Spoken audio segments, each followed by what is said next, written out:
Is that free will? You know? Or am I thirsty?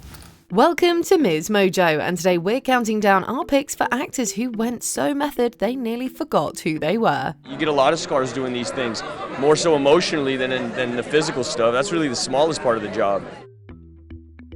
Number 10. Ryan Gosling, Barbie. I'm just Ken, anywhere else I'd be a 10. Ken isn't just a role Ryan Gosling can't shake, it's one he doesn't want to let go of. Like a chicken and egg scenario, it's unclear whether Ryan Gosling went irreversibly method to play Ken, or whether he's been Ken this entire time, and Barbie just brought it out of him. It officially broke the internet. Well, you know, the internet's been trying to break me for years. Yeah, So it finally got gave me you, no yeah. other choice. Gosling seems to think it was the latter, and he stated as such in interviews. He's also been a vocal advocate of other men finding their own Ken-ergy, vehemently asserting that they are enough. Gosling has offered this incredible metaphor that explains what it's like to suppress your Ken once he's come out. There's always been a Ken inside of me. It's the role I was born to play. Yeah. Number 9. Penn Badgley, You. Joe Goldberg of the Netflix series You has stuck with actor Penn Badgley despite vocally hating his character. I'll search the world if I have to. I will find you.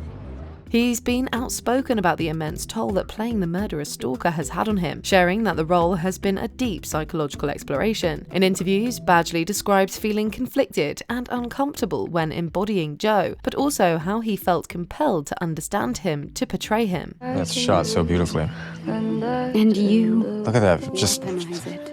That's Lee, the director, asking me to smile when I didn't want to smile? Truly, Joe is one of the most complex characters in recent history. Penn Badgley took on an enormous mental burden to play him. This is where we finally see how awful he is, how unsavory it is, how disturbing and distorted it is to want what he's offering.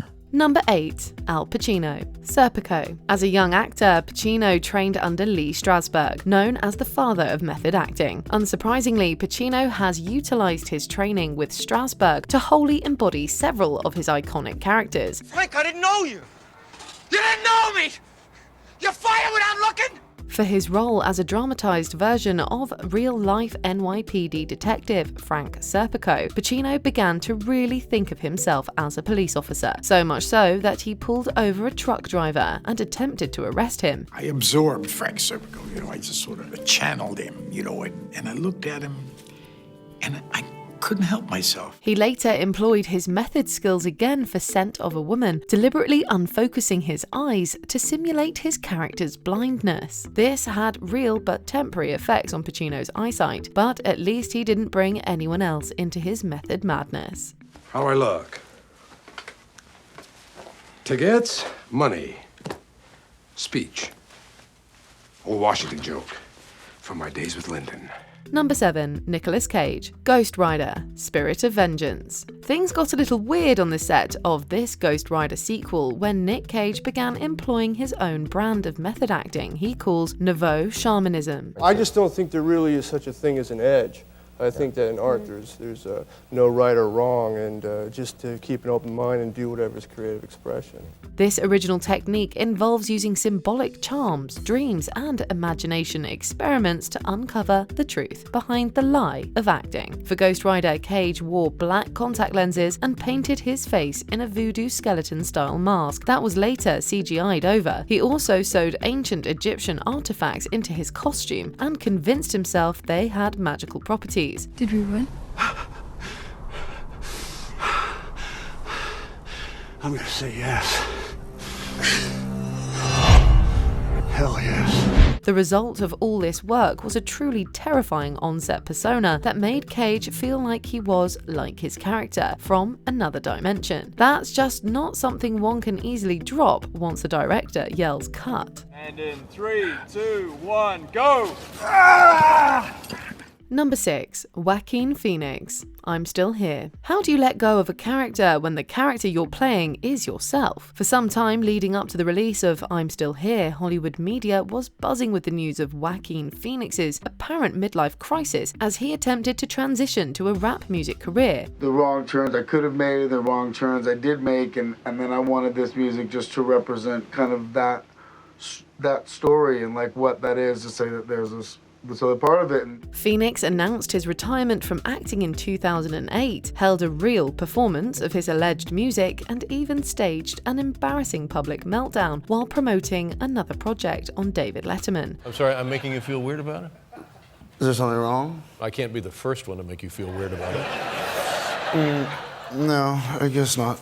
Before the whole act was revealed to be a hoax for his mockumentary. Phoenix's behavior nearly had devastating effects on his career. It was not something just any actor could get away with. It was very strange because it was, in some ways, it was like it was a success, and it was also just one of the worst nights of my life. Right. So. Number 5. Robert De Niro. Cape Fear. De Niro underwent a dramatic and costly physical transformation to play a released convict out for revenge in Cape Fear. And remember, Danielle, you can use all those fears to draw upon and learn. He bulked up to look more physically intimidating, got inked with temporary but long-lasting vegetable dye tattoos, and even spent $5,000 to have his teeth filed down. The result was truly terrifying. De Niro's menacing look fully enhanced his unhinged performance. It's not necessary to lay a foul tongue on me, my friend. I could get upset. Things could get out of hand. And then in self-defense, I could do something to you that you would not like right here. After filming Wrapped, it took some time for the actor to untangle himself from his character. De Niro even had to spend another $20,000 to restore his permanently altered teeth. That's one way to take a bite out of a meaty role, I guess. Look, I realize that you suffered in prison. There's no question about that. You don't know what suffering is, counselor. Like it says in Galatians 3, have you suffered so many things in vain?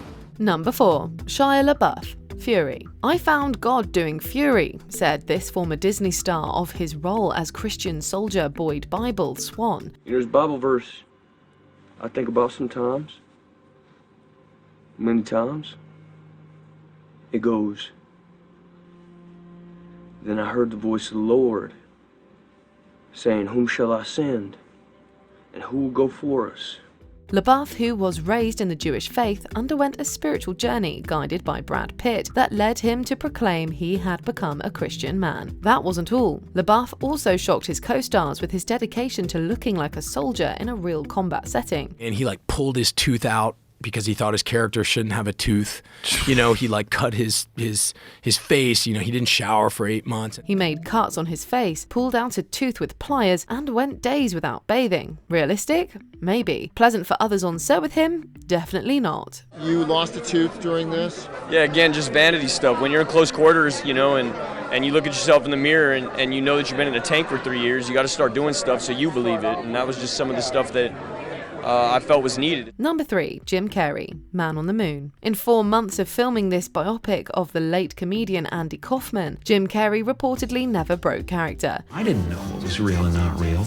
You just went with Andy and Tony and wherever their whim took you. The actor fell so deeply into his role as Kaufman that for some time Jim Carrey ceased to exist entirely. This was the subject of Jim and Andy, The Great Beyond, a 2017 documentary that revisits archival footage and Carrey's own experience on the set of Man on the Moon. The fruition of all of my dreams, standing there with everything anybody else had ever dreamed about having, and being unhappy. Carrey believed to some extent that he was truly possessed by the spirit of Andy Kaufman. Others agreed, even individuals who knew Kaufman personally. While this helped Carrey deliver a convincing performance, he expressed that it was quite difficult to regain his sense of self after the film was wrapped. I didn't know who I was anymore when the movie was over. I didn't know what my politics were. I couldn't remember what I was about. Number 2. Austin Butler. Elvis. For this 2022 biopic of the King of Rock, Austin Butler spent 3 years preparing for the titular role. It really made me self-conscious for a second because I thought, am I being phony? Is this not my voice? And then I thought, no, I'd have to think consciously to not talk how I am right now. Throughout this time, he didn't see his family and spent months on end without talking to anyone. The walls of his apartment were plastered with images of Elvis, studying Elvis's voice and mannerisms for countless hours. Once he nailed the voice, he refused to drop it. There's people out there who say that ever since I played Elvis, my voice has changed. That it got deeper, more Elvis-y. Even on the phone with loved ones, Butler spoke in his Elvis voice. This habit caught the attention of many when Butler began appearing in interviews to promote the film, still sounding like Elvis long after filming ended. It got so bad, Butler had to hire a dialect coach to help him return to his normal voice. I think from all this singing, I probably have destroyed my voice a bit. You know, my vocal cords, it's a lot raspier now. Yeah. And so I just trained a lot, you know. Before we unveil our top pick, here are a few honourable mentions. Christian Bale, The Machinist. His extreme weight loss for this role was self-described as a little too far. I've had a lot on my mind lately. Anything we can help with? No thanks, it's nothing I can't handle. Want to see the doctor? It's not necessary, I'm fine, really. Woody Harrelson, Zombieland. Pushed a photographer he allegedly mistook for a zombie. You know what, I may not shoot you, but you have still royally pissed me off. And I'm not going to play with you at Pacific Playland. Val Kilmer, The Doors. Nailed Jim Morrison's mannerisms, but needed therapy to let go of the role. Prolonged derangement of the senses to attain the unknown. Oh, I live in the subconscious. Our pale reason hides the infinite from us. Timothy Spall, Mr. Turner. Once accidentally stayed in character while ordering at a bar. And a very good day to you, Mrs. D. And how do we find you on this fair morning? Exceedingly preoccupied, madam. Before we continue, be sure to subscribe to our channel and ring the bell to get notified about our latest videos. You have the option to be notified for occasional videos or all of them. If you're on your phone, make sure you go into your settings and switch on notifications. Number 1. Jared Leto, Suicide Squad. This actor's off-screen antics on the set of Suicide Squad were well documented in the lead-up to this highly anticipated anti-hero film. You helped me by erasing my mind what unfaded memories I had. Oh.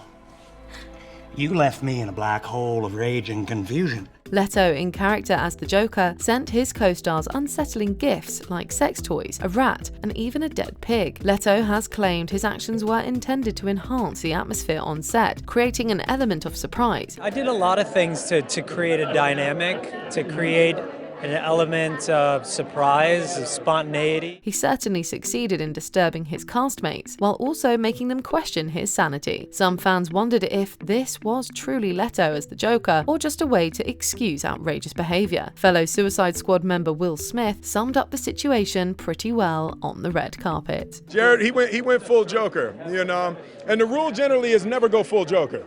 Never go full Joker, but he went all in. Once you go full Joker, you never go back? Never go back. Do you think method acting improves performances, or is it just an excuse to act strangely on set? Let us know your thoughts in the comments. You want no beef? You don't want no beef? You don't want no beef?